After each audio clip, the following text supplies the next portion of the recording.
Hey guys, this is your girl Lira, and you're listening to Self Reflection Podcast. Thank you guys for joining me on another episode of Self Reflection Podcast. I pray and I hope that this conversation reached you well today. And if you're not doing your best, like always, I'm going to remind you to create some moment for self reflection. Our podcast is all about self reflection. Even when we have guests on the podcast, right, we're always doing a moment of self reflection. So I want to remind you, if you're not feeling your best in this moment, go ahead and create a moment for silence. You can meditate, pray. And if you cannot deal with the emotions that you're feeling in this moment, reach out, right? Get the support that you need in this moment, because sometimes that's all we need. Listening ear. We're going to get into our conversation today, but before we do that, I want to encourage you, if you've yet to subscribe to Self Reflection Podcast, please go ahead and hit that subscription button. I'll truly appreciate it as we seek to grow our community here. Today, we are going to be talking. Well, I just found out that she could be my sister from Cameroon. I'm just kidding. But today, we are going to be talking to Isha Gaye. Isha is the founder of Afrique Noire.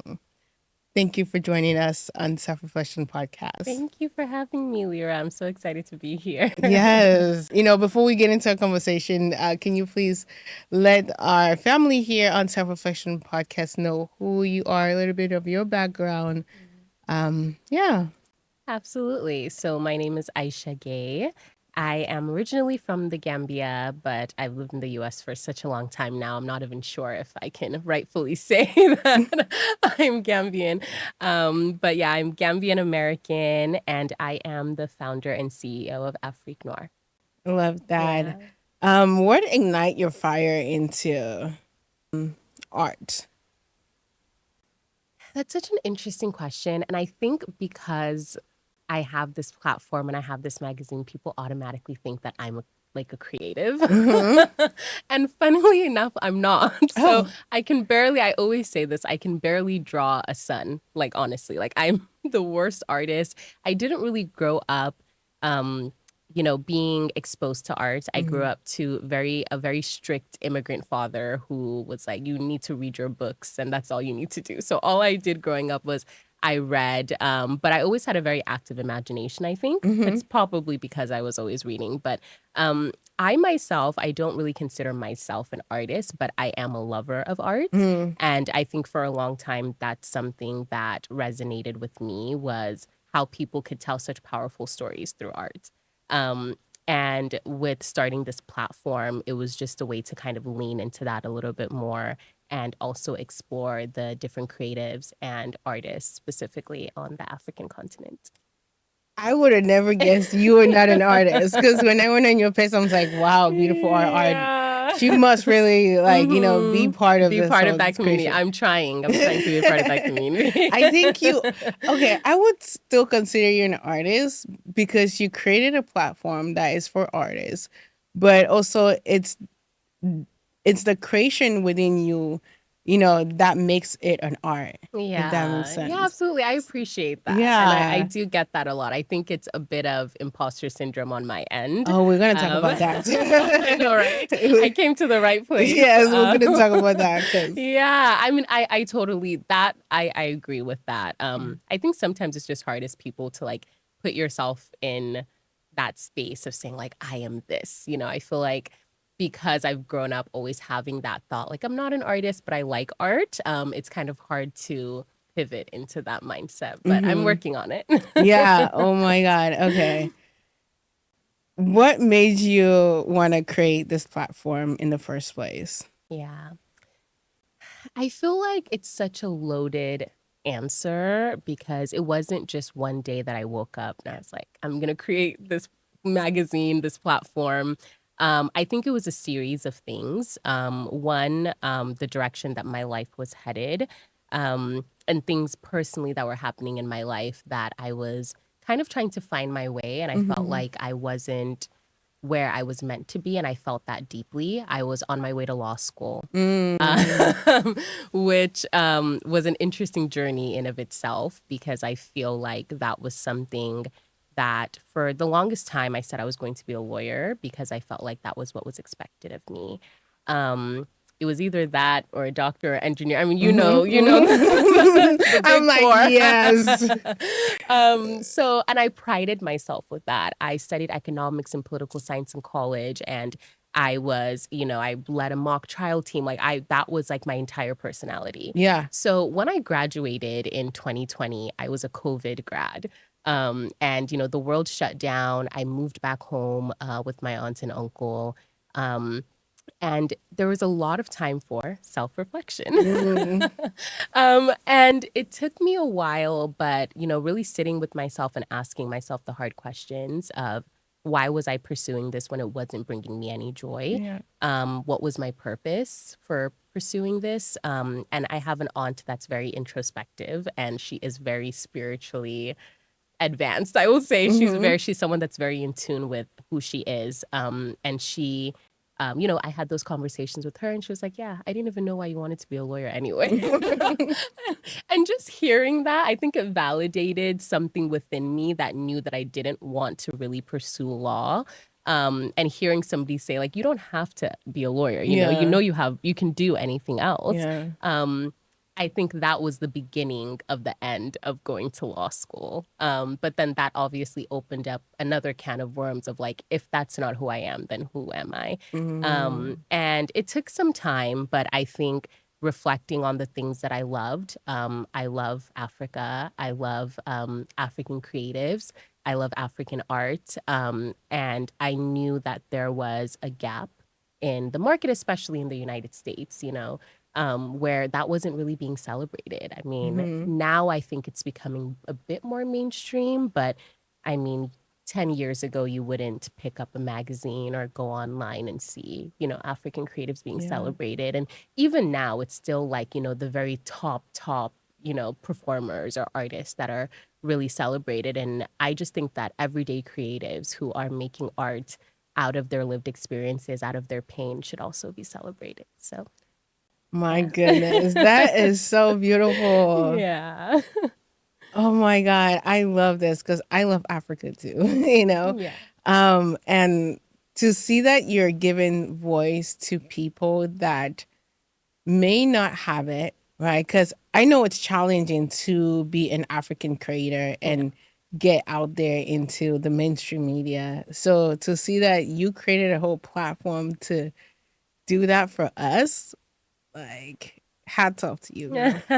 Like, thank you. No, for real, thank you so much because I know I have had conversations with many, many African artists in Africa, and one of their biggest like challenges, like, where do I put my stuff? Like, how can I showcase myself? How can Yeah. I get out there more? I recently had an artist that reached out to me. um he's from Cameroon and he makes music, and he was like, how can I get my stuff out there? Who do you know? I'm like, that's a different world that I don't really know that world like Mm.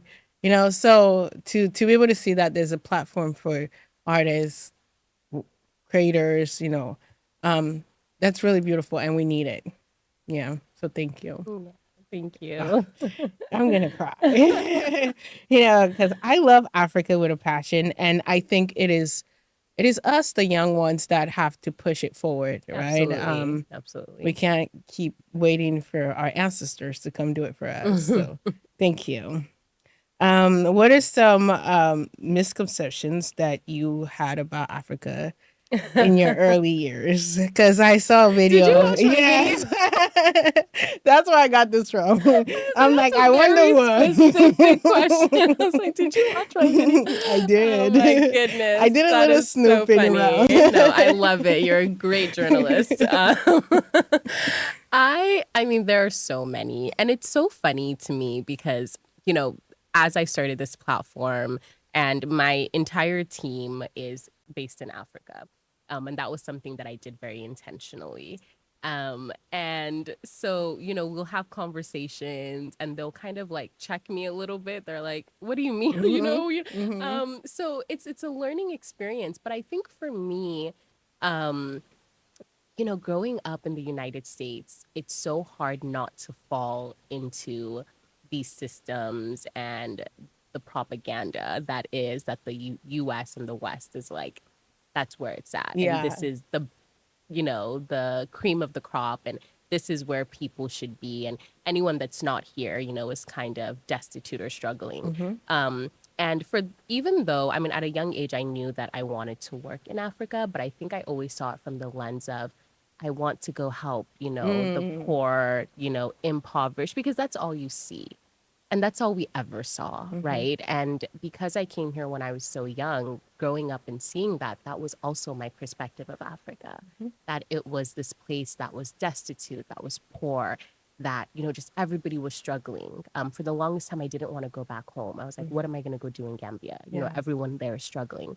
And you find that a lot of, immigrants, especially people that immigrated here at a young age, or even people in the diaspora, feel the same way because that's all we've known. Like even in elementary school, we would watch these videos and movies. They called it Black and African history. And it was just, slavery and suffering. And I just felt like that was the constant.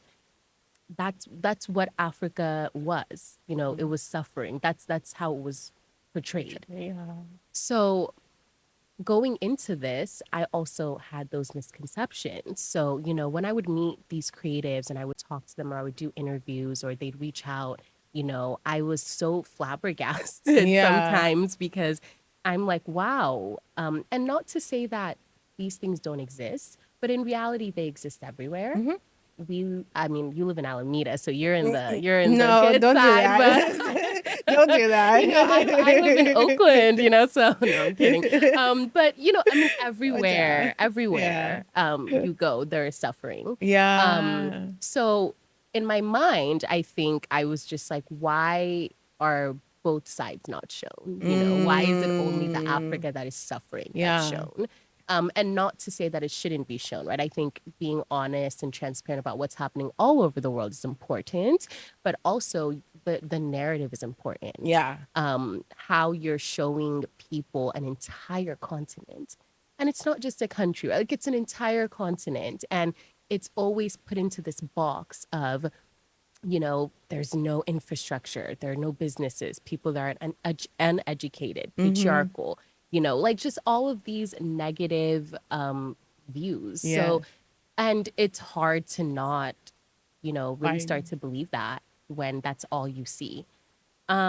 So that was, I had a lot of misconceptions going into it, but I feel like for me, this is such a learning experience. Like it's my business, but I'm also learning so much. And I feel like I'm reconnecting to Africa and to my culture and to my people in a way that I would have never been able to had I gone down any other path. And I think that's like the most important thing out of all of it. Yeah. Wow. Yeah. I love that. The evolvement there. And not only are you like creating that, but you're creating something that is reconnecting your soul back to like your home in a way, which I feel like that brings on a new life of itself. Right. So how do you like, how have you evolved from that place? It's a great question. I think I'm still evolving. And I don't know if there will ever be like a time where it's like, okay, I've reached peak evolution in this. But I do feel like the Aisha from 3 years ago and the way that I not only viewed Africa, but I also viewed myself being African has completely changed. And I think that's also a huge part of why I started this magazine. I wanted us to look at Africa and look at these creatives and feel a sense of pride. I didn't want us here in, the West or even back home to always look at how Africa is depicted and feel sad because that's not the reality of it. Yeah. So as we put out these images, as we work with these creatives, as we are showcasing this beautiful, like amazing, and you've seen some of these. I mean, they're amazing. Yes. Like I'm stunned. I'm always like, there's never a time where I'm not stunned by how beautiful it, whether it's designs, whether it's actual like photography. Like there's just so many amazing creatives. And I wanted to build a platform where people from the diaspora, people from back home, non-Black people could look at Africa and feel that same sense of pride that I feel looking at it. And I feel like that's how we start. It's a long journey of decolonization. Yes. It's not easy. But I think, I wanted to fill that gap a little bit. And I just wanted to do, even if it's something very minute and small, I want somebody who comes on our page to see it and light up. And maybe the next time they think about Africa, that's what they'll think about, not the awful videos that they've seen about who we are as a people. Yeah. And how do you balance the reality of, people still living a certain way on the continent versus also pushing this beautiful creation that many Africans are doing? Yeah, that's an amazing question. I don't even really see it as a separation. And I'm not trying to be blind, right? And I'm not trying to say Africa is perfect and, there's nothing wrong. Low key we are. I mean, but no, I mean, there are deep issues within the continent that we all know about. But that is the result of so many different factors that are now no longer under our control, and then some that are under our control, that I feel like it will take years and decades to really work on. But I'm not trying to separate the two. Yeah. What I'm trying to do is actually show that even while that is happening, art is still there. Even while people are, maybe suffering or not having the best lives and the most privileged lives, they are finding ways to create art, right? And isn't that just so much more beautiful that somebody who, whose lights might turn off tomorrow or who may not necessarily have the ability to take care of themselves or don't know what they're going to do with their lives, they're still able to create. And I think that's what I'm trying to show, really. I'm trying to show that just because, someone is living a certain way or just because they're not living like us, that doesn't mean that they're not able to still create beautiful things. So I'm not trying to separate it. I'm not trying to make people blind to it. Yeah. A lot of creatives, I feel like art is political, right? Art is there's so many socio-political aspects of art. So even when creatives, they, create beautiful and meaningful art, there's always a story. And a huge part of our platform is that storytelling piece, right? So you'll see that we, talk to the creatives, we get their background, we get their story. Like, why did you start creating this? Art just doesn't appear, right? There's always a story and a reason. And I think in that way we show both. Yes. Yeah. I love that because who better to tell our story but us? Absolutely. Yeah, I love that. Thank you for that, by the way. Why is it important for you to connect content creators on the continent with the diaspora? Yeah. You might have touched on that a little bit. Yeah, I'm happy to talk about this. I love this topic. I love this topic because I think, and stop me because I might go down a rabbit hole. Please do. I think what I was saying earlier about, these misconceptions that we all have of Africa are real. And I think the wars, the inter-country wars or the, diaspora wars are also real. They shouldn't be. I'm not a fan of them, but I do feel like, people in the diaspora, and I've spent a lot of time with people in the diaspora, right? Because I grew up here. And I have, met people who, don't know where they're from. They're American. They don't know where they're from in Africa. But they still identify as African. Yeah. And I've met people who don't identify as African, which is fine, right? Black Americans, essentially are American. They've been here for so long. But I also feel like there is a disconnect that we can easily fix by communicating. And I think the best thing that has happened in terms of social media, I know there's lots of bad things that have happened in terms of social media, but there's that globalization where you can live a million miles away and you and I can still connect and you and I can still find similarities. and we can be friends, Mhm. right? Like, I'm Yeah. sure everyone has an online friend that they've probably never met. And it's great. And I think what happens is that we're able to have a different picture of who we are as a race, who we are as Black people, who Mhm. we are as Africans, who we are as African Americans, Afro Europeans, and even within the platform, you know, we discuss these different things, the nuances and the similarities between all of us. Mhm. I do feel like there is a common string of identity, and over the years it has faded, it has been pulled, Mhm. but I do feel like it can't be broken. And what I really want to show, you know, with this platform and with connecting, you know, folks in the diaspora with people back home is that we have more in common Mhm. than we have than we don't have in common. Yeah. So how do we lean into that rather than go against it? Mm. Because I feel like for the longest time, we've been going against it. We've been trying to find our differences more than we've been trying to find our similarities. And it doesn't mean that we're all the same. I don't think Mhm. we're all the same, but there's a beauty in not being the same, but still having this core connection of we were once the Mhm. same. You know, maybe now we're not, but we were once the same. Our ancestors walked hand in hand. So how do we now come together in that way where we can at least Mhm. acknowledge that you and I are one? Whether you grew up in America and I grew up, you know, in Ghana or Europe. And I think that just takes us one step closer to being more united. Mhm. Mic drop.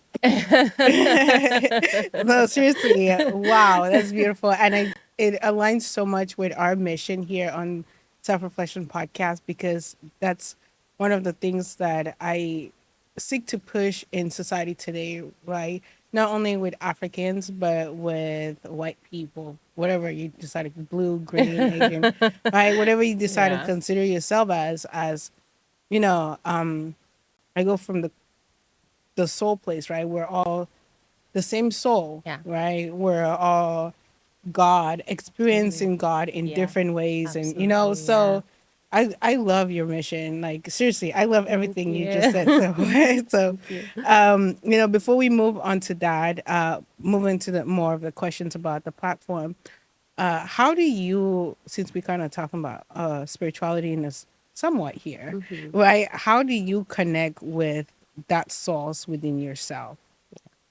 Amazing question. um, it's interesting because for me, my relationship with God, my relationship with religion has changed so much over the years. Mm.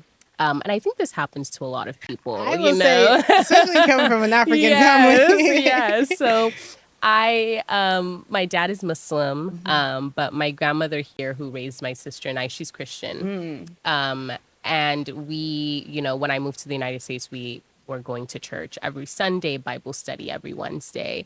And I still go to church today, Mhm. but my relationship with God has changed significantly. Mhm. I think growing up, I always saw God as this, you know, scary person who I had to obey. And if I didn't obey him, I would be punished, right? Mm. I would be going to hell, or I'm a bad person if I made mistakes.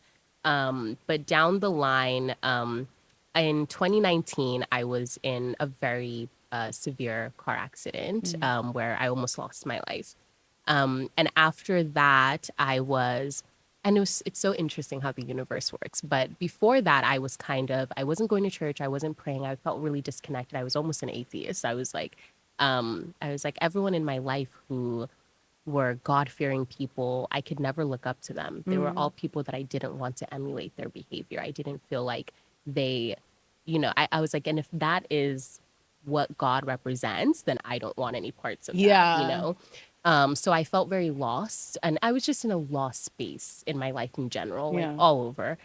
So after my car accident, I was introduced to this book called The Power of Now by Eckhart Tolle. Oh, I love that It's book. a great book. Yeah. It's a great book. And I was in my spirituality back. I was Mhm. I'm a person that if I find something, I will like dive into it 1,000,000%. So I read it and it was like mind blowing. Because these were not things that I had ever been introduced. Like, what is mindfulness? Yes. What is presence? What do you mean I'm not my thoughts? Like, what? Like, what do you mean? Like, so that is when I was introduced to that, and I totally leaned in, and I feel like it came at such a perfect time because I felt so lost, but I knew that God had spared my life for a reason.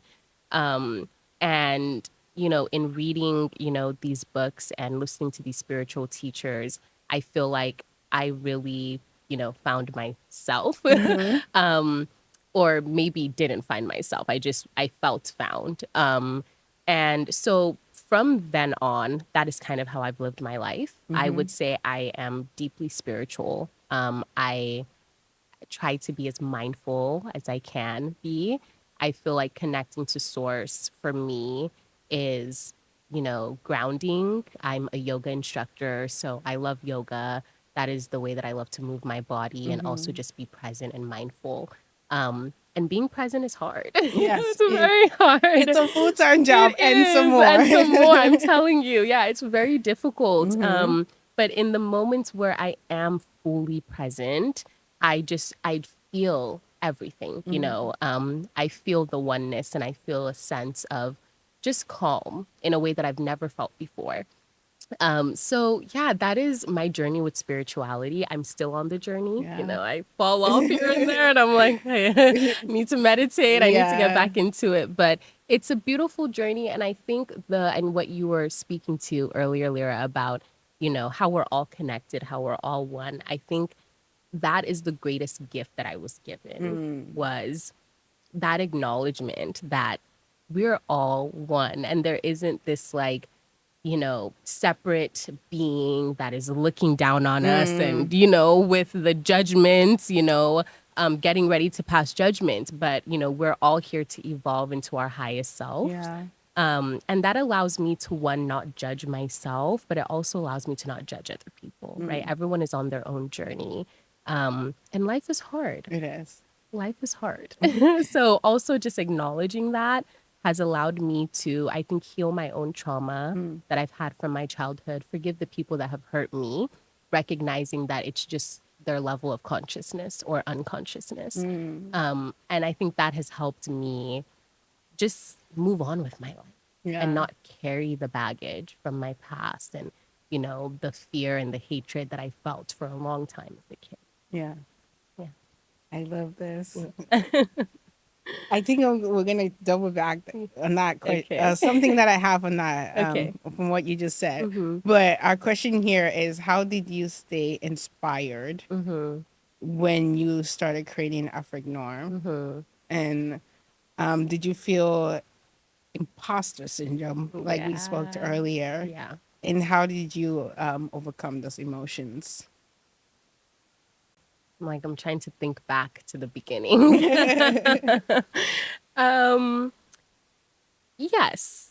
And I think every person that is creating something from scratch can probably attest to this. I did not know what I was doing. But I think something that I love about myself is my ability to acknowledge when I don't know something and ask for help. And from the beginning, I asked for help. So, I started the platform on my own. I was, connecting with creatives, reposting their work, talking to them, telling their stories. And, sometimes I would look at the page and I'm like, Isha, you are not a graphic designer. I'm like, you do not.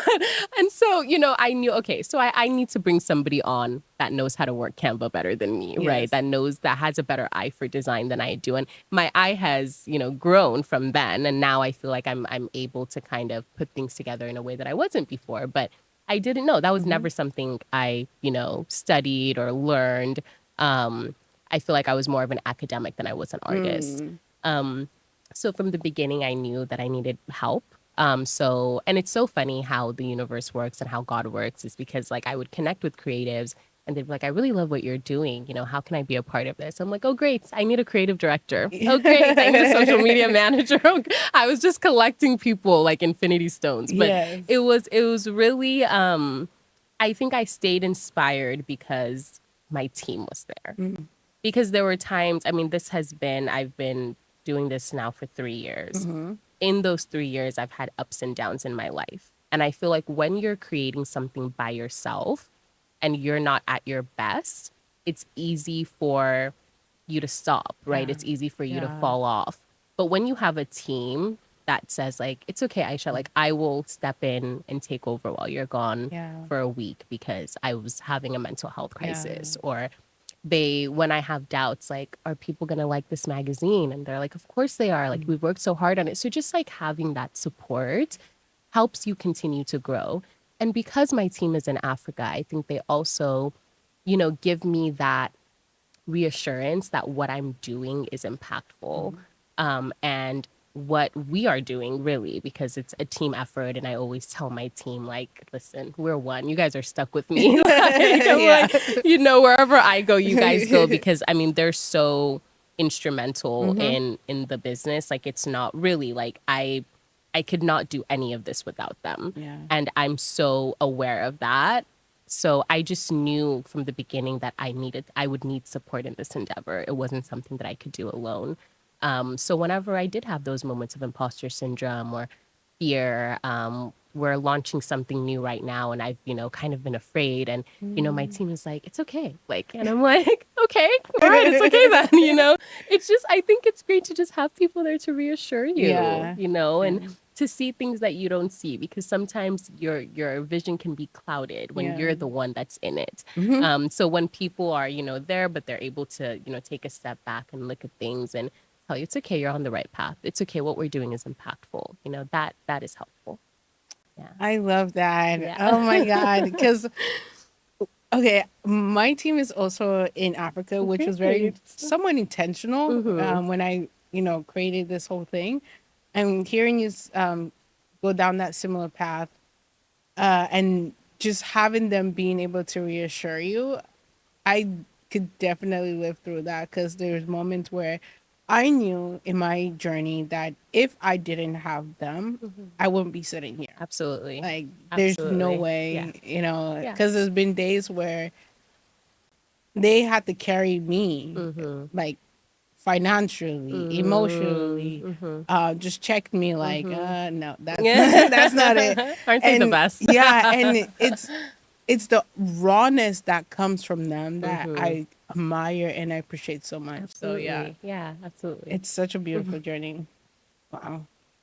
And do you, as a creator here in the Bay Area, do you ever feel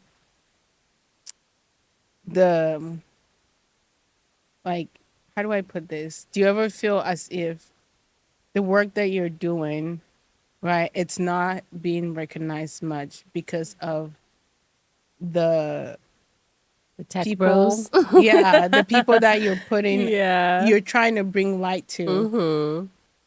Yeah. I guess I never really intended for it to resonate in like here.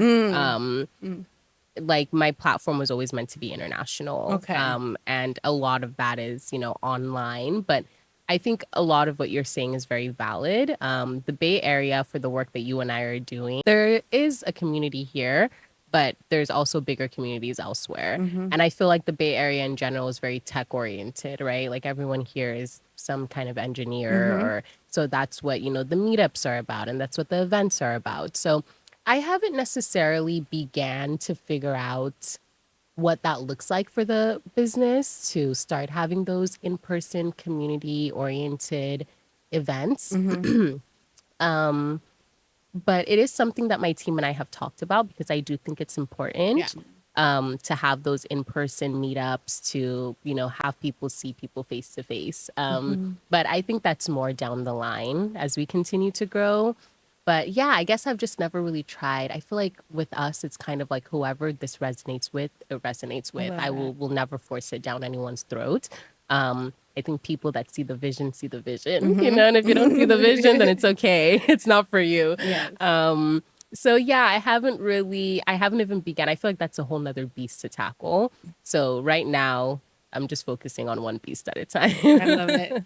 And how do you balance work, life, and being able to create this as well, managing Yeah. this whole space. There's this amazing woman named Emma Greed that I have been obsessed with. She's a businesswoman, and she always says there's no such thing as work-life balance, which is so interesting to me because I feel like I'm someone like my partner is he's like work, work, work, work, work. And I'm like, you need to relax. Like, it's not always work. But when I started this endeavor, I realized that there were days where I was just working, working, working. And then you don't even realize it until you come up for air.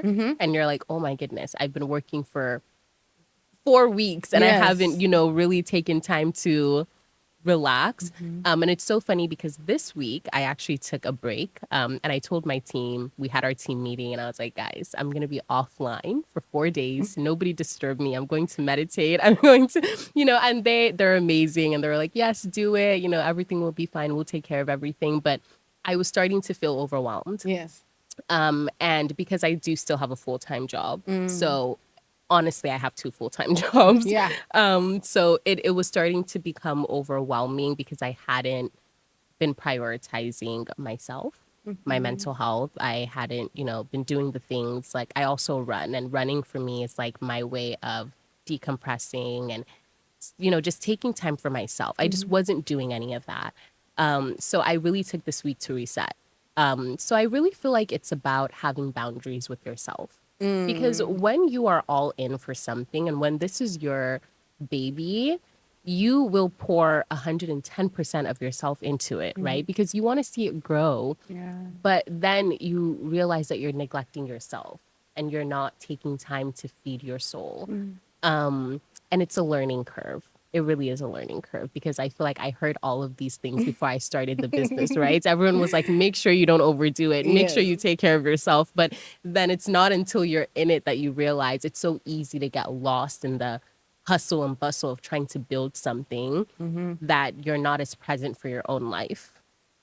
So that was literally, it's so funny that we're having this conversation because that is how I was feeling last week. Yeah. So I told myself I'm going to take, and even during the days I was supposed to be off, I found myself checking my email and, doing things. And I had to like put my phone down, like disconnect. It's okay. It's not going to burn down because you're gone for 4 days, but it's hard. It's hard when you're building something and you want it to be great. Of course, you want to give your all, but I think just setting those boundaries with yourself, knowing what your non-negotiables are, making sure that you're doing things that feed your soul. Because if you're not right, your business will not be right. The people that depend on you will not get the best of you because you're not able to give them that if you're not in a right place. So, yeah. Yeah, thank you for that. And thank you for that reminder. Because sometimes I definitely get lost in this world, this creating world. And sometimes I'm like, friends, family members, kind of Yeah. everything just kind of falls on the side. But at the same time, it's like, it's hard not to get lost in it because, this is something that, like you said, you're building something that you want to see it succeed. So you feel as if you're not there, right? Something is not, it's not going to go well, I think that's a space that I've been in for a long time too. Yeah. And I always have to also remind myself sometimes like, okay, you need a break here. You need to do this, you need to do that, take away. As much as I encourage people to take time for themselves, Yeah, sometimes you don't do it. I have to remind myself like, hey, you need to go take a break. Yeah. Like And oh, sorry, go no, ahead. it's okay. I think what's also important to note is that both of us talked about having teams, teams that support us. And I think there's also an aspect of building a team and then trusting them to do what you've built them up to do. So, and I really struggled with this. I felt like I had to be there 100% of the time, but that is the purpose of the team. Yeah. They're meant to be there to support you when you're not able to be there. So if you need to take a break, trust that whoever you have, put in charge or the team that you've built up, they will take care of it and it will be fine. But it's so hard, right? It's like leaving somebody to watch after your baby, like a lot of people, it's hard to do that. But it takes trust. And then it also takes like recognizing, as important as you are as the CEO of a business that you're building, you being away for 1 week, you'll be fine. You're not that important that it will, that it will self-destruct if you're not Yes. there. So it's a hard pill to swallow sometimes, but I think just, recognizing that you cannot be everywhere all at once doing everything and still being able to like function just as a human being. Just even being a human being is hard work. Getting up every day and living life is hard enough. Yes. So on top of that, managing different things and being everything to everyone, it's just not possible. Yeah. Yeah. How do you, oh, you're still working on this if you are, balancing working, right? Your full-time job and also like creating what you're creating, And I think sometimes for me, myself, it's like, I don't want to add people into this, but from outside in, people look at it, it's podcasting. And it's like, oh, it's doing so well. But then there's still that part of me where I'm still a regular 9 to 5 type of person. So how do you balance that space? This question is for me now. Trying to live this, and not because I feel like I don't want to dismiss my podcast life because Totally. that's still part of me. But then there's this other side of me. Yeah. Yeah. I'm looking at you. You're looking at me. No, I don't have the answer. I don't have the answer, and I wish I did. Yeah. But I will say I am very fortunate because I work for a mental health organization, a mental health nonprofit, and our CEO is a Black woman, and she is like the best. And this, was my first job out of college. And I've had the best experience, And, you don't usually hear people that have good experiences at a nonprofit, right? But there's so much care that is implemented in all areas of the organization, right? And I work in strategic communication, so I work in development. But there's the way that our CEO treats the directors is how the directors in turn treat us. And it's very flexible. They prioritize our mental health.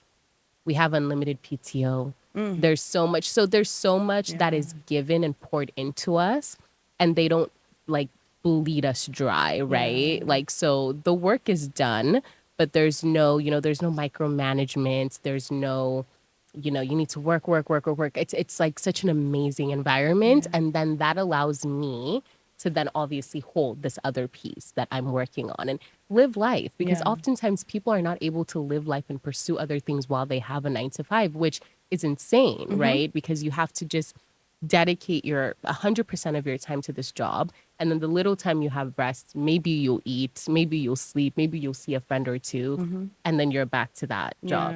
And it's so hard. So it's hard for me to speak to that because that's not my experience.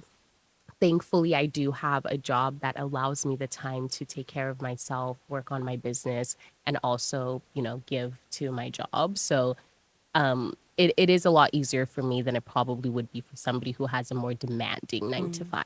Yeah. Yeah.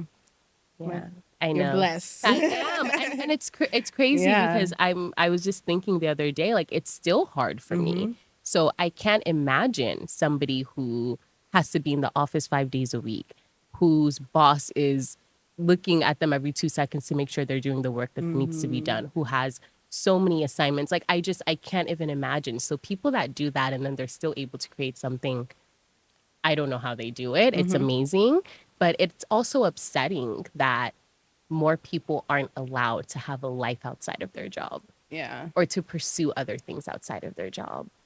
And when I think about it, I'm like, I am very blessed and I'm fortunate, but it's just so unfortunate that other people aren't able to do that. Because if I didn't have this job, Lira, I probably wouldn't be doing all that I'm doing. So, yeah. But unfortunately, it's capitalistic America.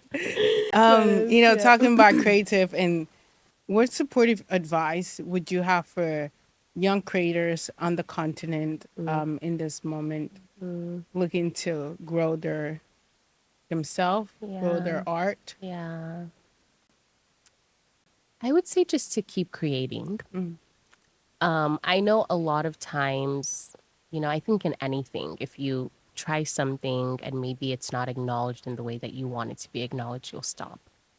And for people back home, I think it's that much more important because, sometimes this is what they're looking for in terms of their livelihood. So if it doesn't show any signs of, taking off, they might stop. Or if they don't feel like people are recognizing their arts, they might stop. And my advice would be to push past that. And I think this is honestly advice for anybody that's starting anything, and this was advice that I had to take when I was starting this platform. And I'm still taking today, right? Is to push past the hardest times, because I ultimately believe that anything that you give your all to will turn into something. And even if it's not that specific thing, what you will learn from that experience will help you get to wherever you need to be. So I feel like just keep going. You were called to this for a reason. Even with your podcast, you were called to this podcast for a reason. And even if it's just one person that's watching this, even if it's just one person that walks away feeling better because they watched your podcast, that is important. And I feel like it's so unfortunate because the world that we live in, money is at the center of everything. So sometimes I like to, and I'm fortunate to do this, I recognize my privilege, but sometimes I like to think about things not through the lens of how much money can I make. So even when I created this magazine, I wasn't trying to be the most profitable person in the world. I was just trying to create a platform to help other people. And I think whenever you're moving from a place of genuine care for the world and you're trying to make the world a better place, it's going to be hard, right? Because things that try to make the world a better place are not the most profitable things, right? Unfortunately. But I do feel like if you're in that space, you are called to that space.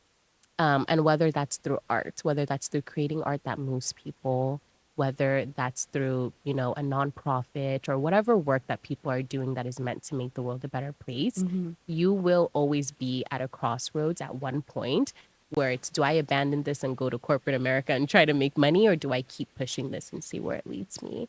And I would just say keep pushing and see where it leads you. I love that.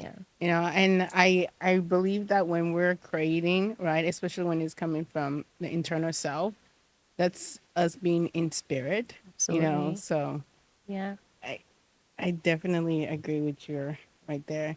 How do you quiet the doubt? I know you kind of just talked about this a little bit, but how do you quiet the doubt when fears try to creep in?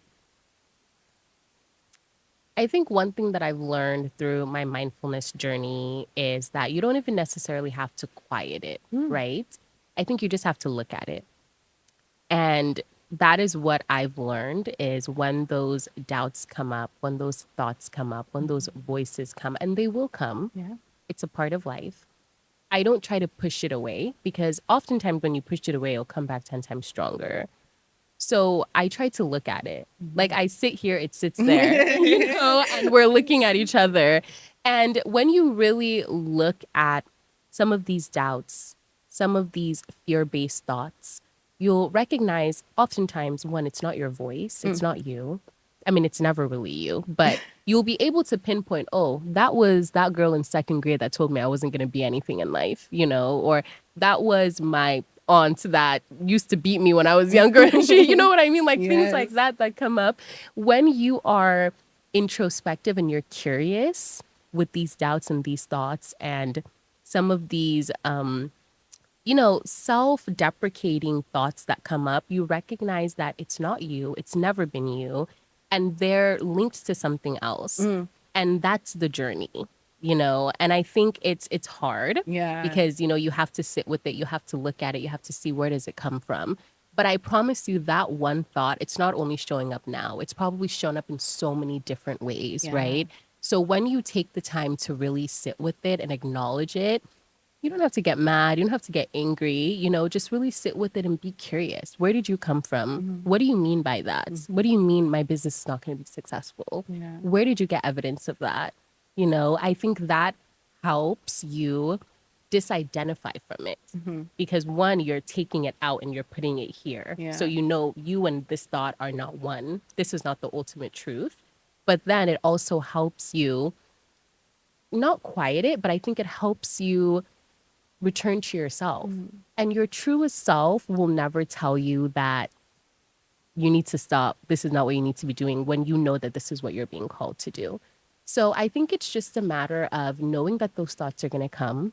Sometimes they're going to be stronger and louder, and sometimes they will take over. So even the times where they do take over and, you know, maybe it's for a week or days where you're in this place of just feeling like stuck and you're feeling down because these thoughts have multiplied and they've taken over, Yeah. being able to pull yourself out of that. It's all energy. Yeah. So how do we do that? It's hard, but having a practice that allows you to recognize when you're in that space, when you're in that space of negativity, and we all get there. It's just part of life. You know what I Yes. mean? It's just part of life. Like Yeah. sometimes, and it's like it's a trance, right? There is this amazing author Tara Brach, and she talks about some of these different trances, like the trance of unworthiness, and it's a trance. So when these thoughts come and they take over you, then you're stuck in a trance, right? And that can last weeks. Sometimes, unfortunately, that lasts lifetimes for people. Yeah. But when you have the gift of mindfulness, you're able to, you know, reflect and take yourself out of that space and recognize that this is not who you are. This is just something that showed up. You know, you can let it be here and then let it go. So I think the art and the practice of mindfulness has helped me a lot in that. And ultimately, I think just recognizing that if this does not work out in the way that I want it to work out, that's fine. Yeah. I don't have a lot of expectations, truly. I'm just doing today what I feel like I need to be doing today. I don't have any expectations of what this business needs to be or what this, and I honestly even have a hard time calling it a business. Yeah.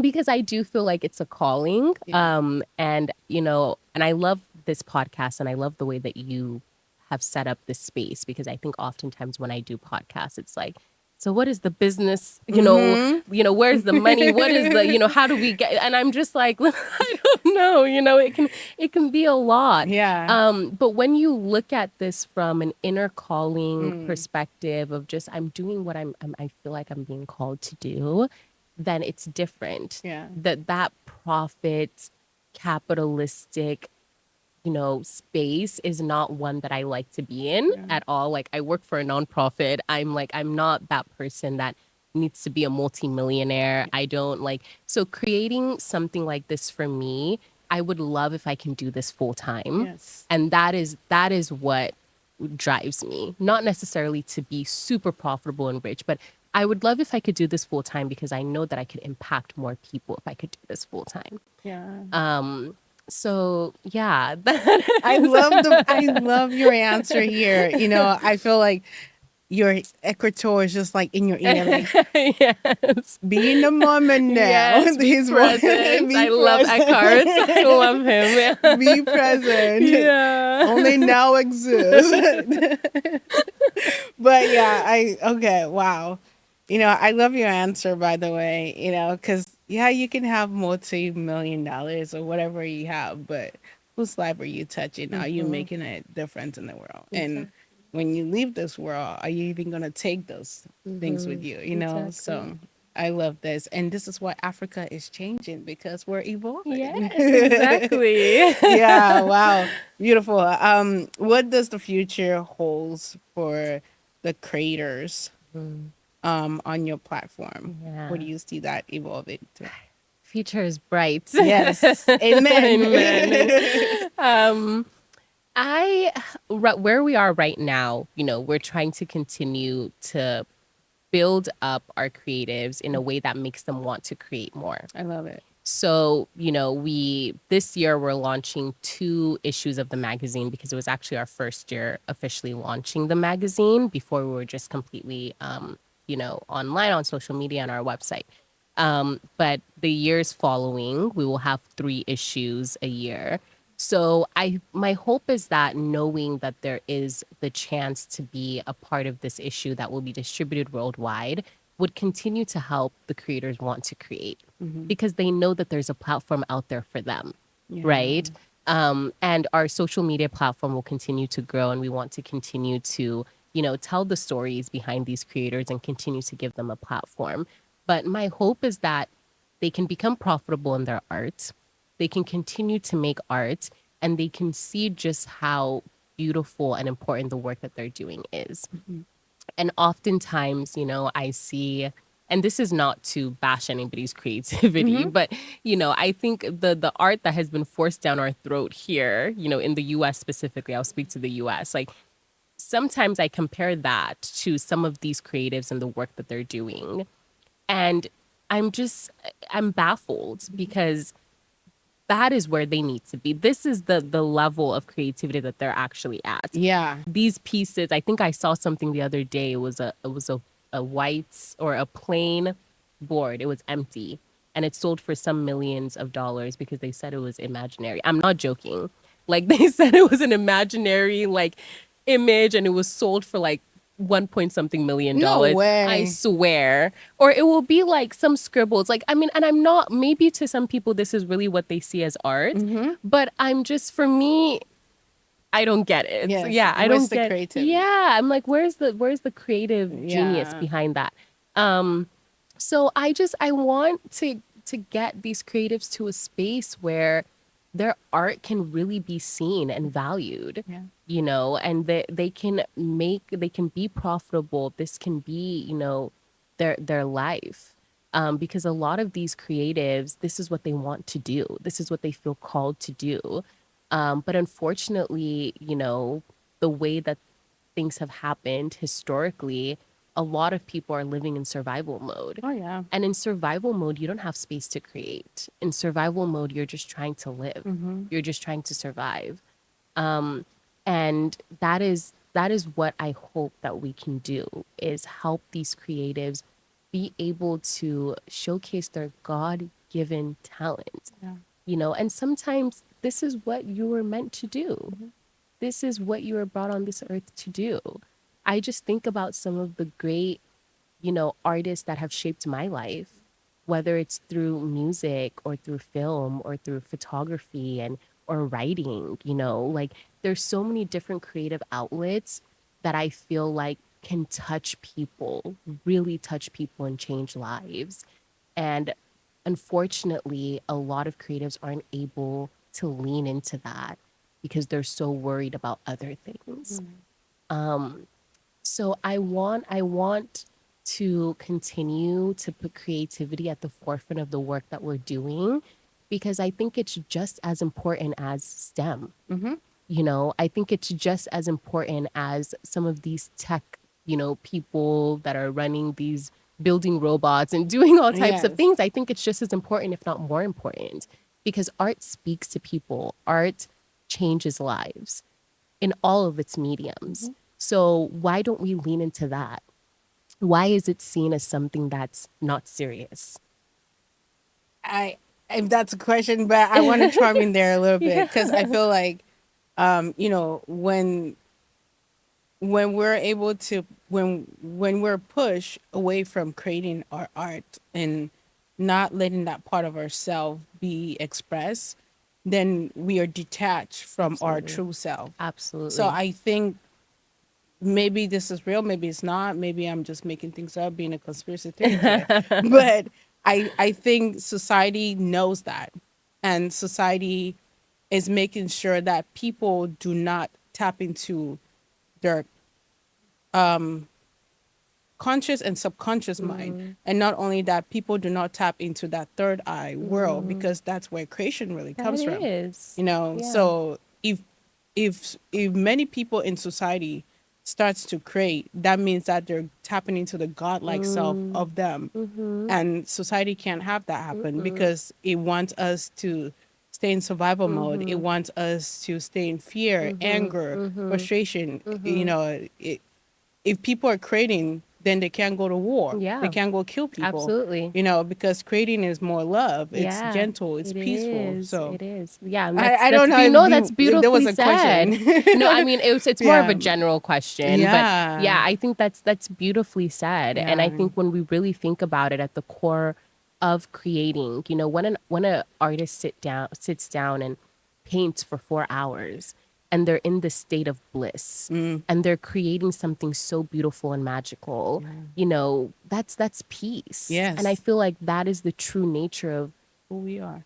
of who we are and who we're meant to be. So I think, you know, and going back to Africa's history and, you know, the pain that is really there, you Yes. know, I think moving to that space where people can find out who they are, really, because that's also what creating is about. Yes. You find out who you are, who your soul is, what your soul's mission is, and your purpose. So if more people could connect to that, and by way of doing that, connect to source and connect to God, that brings more peace. That brings more love. Yeah.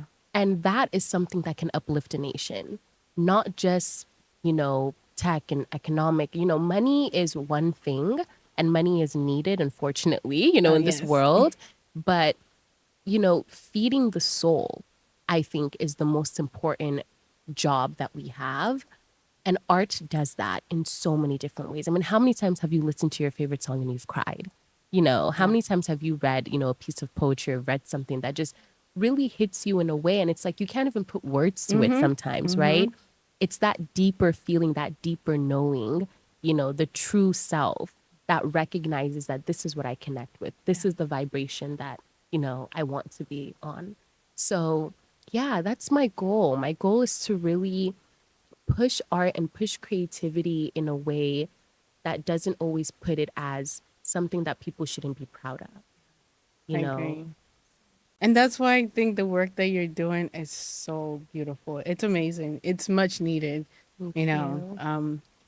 yeah, seeing your work reminds me, like, you're not the one that's telling all the stories, but it still reminds me of, I might be saying it wrong, the griot. In they used Oh, to be in, yeah, yes. Yeah. So that's actually a very huge part of my culture. yeah, Yes. really. So Yeah. They're that's storytellers. yes. So Yes. that's what Yes. I see when I went on your platform and I looked at it. I'm like, wow, so many stories being told on here, so many It's so beautiful things. beautiful that So you said that. yeah, it's much Yeah. It's needed so work. beautiful that you said that. Oh. Thank you. Okay, moving into our final questions here. Okay. What's the mindset you had prior to you creating Afrique Noire? What's the mindset you are in right now, and what type of mindset do you see your future self having? Which It's a the wonderful Eckhart Tolle would question. say, they're all in They're one. all in one, right? There's no future, just now. Wow. So before I started Afrique Noire, like I said, I was trying to be a lawyer. I was going to go into corporate law. Can you imagine? I'm like, now that I think about it, the person that I am now, they would eat me up and chew me and spit me out in seconds. Like, I cannot even, I don't know. Yeah. So it's just so funny looking back at it because I was determined. You know, I was like, I'm going to be a lawyer. I'm going to go into corporate law. I'm going to make partner. I'm going to be super rich. I'm going to live in a high rise in New York. Very materialistic. And of course, you know, it's not lost on me that that is the country that I live in.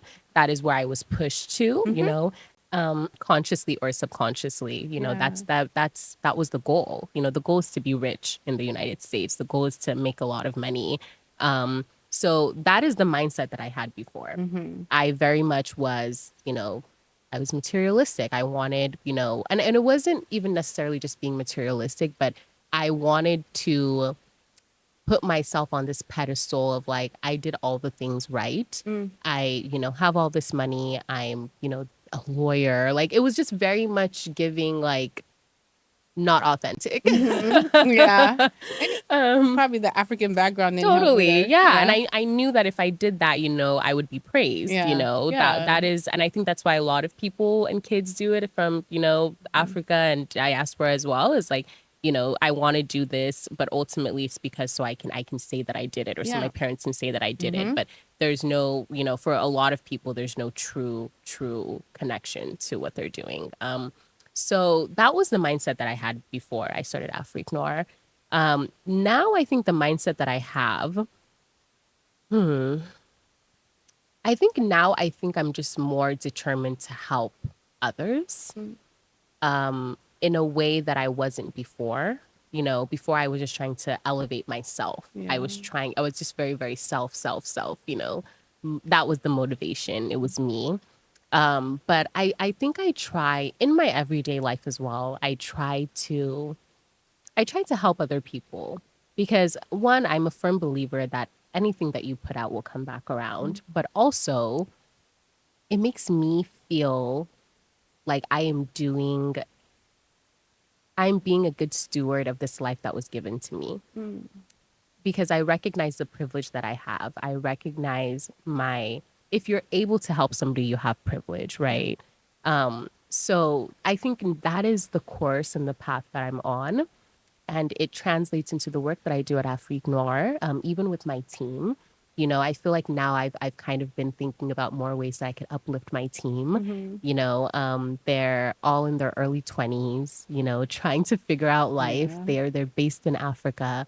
Like, how do I uplift them? How can I be a good leader? And I think that is the space that I'm in right now. Like, how can I model a good example of what it is to be a leader in this space? And how can I continue the work that I'm doing in a way that is profoundly connected to my calling and who I feel like I am? So it's very layered, it's nuanced. I don't think I'm getting it right all the time, but I feel like I'm learning a lot along the way. And it's a gift to be in this space. And I'm so grateful because I feel like it's not everyone that starts off on this path that continues to see it through, but for some reason I'm still here. So I'm really grateful. And I think in the future, I want to continue to be in this space. I want to continue to be in the space of gratitude, and I don't want to lose who I am, no matter where this company business goes. I want to remain rooted and grounded in the why of why I started this platform to begin with. Thank you. That was so touchy. I'm like, maybe we should have had a different conversation more about mindfulness and spirituality. Yeah, another time. I'll come back anytime, Lira. So beautiful. Thank you so much again for joining us. Of course. Thank you guys so much for watching Self-Reflection Podcast. This has been such a fun conversation to have. So thank you, Isha, for joining us on here. Before we go, do you have any final words for our friends and family members watching? Wow. I know. I feel like we should have had a different conversation about mindfulness now. I didn't, I did some research, but it's always different when you're here in person. But thank you. Thank you, Lira. I appreciate this platform that you've built. And I guess my words will be for you. You. I hope that, you continue to stay rooted and grounded in who you are and why you started this. And just from our conversation today and other conversations I've seen on your page, like, this is impactful work that you're doing. And I'm so glad that you found yourself here and that we were able to connect and find each other. So I wish you the best. And thank you. Thank you so much for having me. Oh, thank you so much. I share the blessings with y'all. Thank you again so much for joining me on Self-Reflection Podcast. Guys, I want to remind you in this moment, if you have yet to subscribe to Self-Reflection Podcast, please go ahead and hit that subscription button. I'll truly appreciate it as we seek to grow our community here on Self-Reflection Podcast. Before we head out, how can we follow you and where should we follow absolutely. you? So Afrique Noire Magazine on Instagram. That's Afrique Noire with an E magazine. We also have our website, afriquenoiremagazine.com. So you can follow us on those two platforms. We also have an amazing newsletter that goes out every Friday. So you can subscribe to hear directly from the team, or you can also join our broadcast channel on Instagram. Love it. Thank you. Thank you. I hope you guys enjoyed this conversation. I hope you have a blessed day. Take care of yourself, love yourself, be kind, and be gentle with yourself. Until next time, you're listening to Self-Reflection Podcast. And this is your girl, Lira. Ta-da!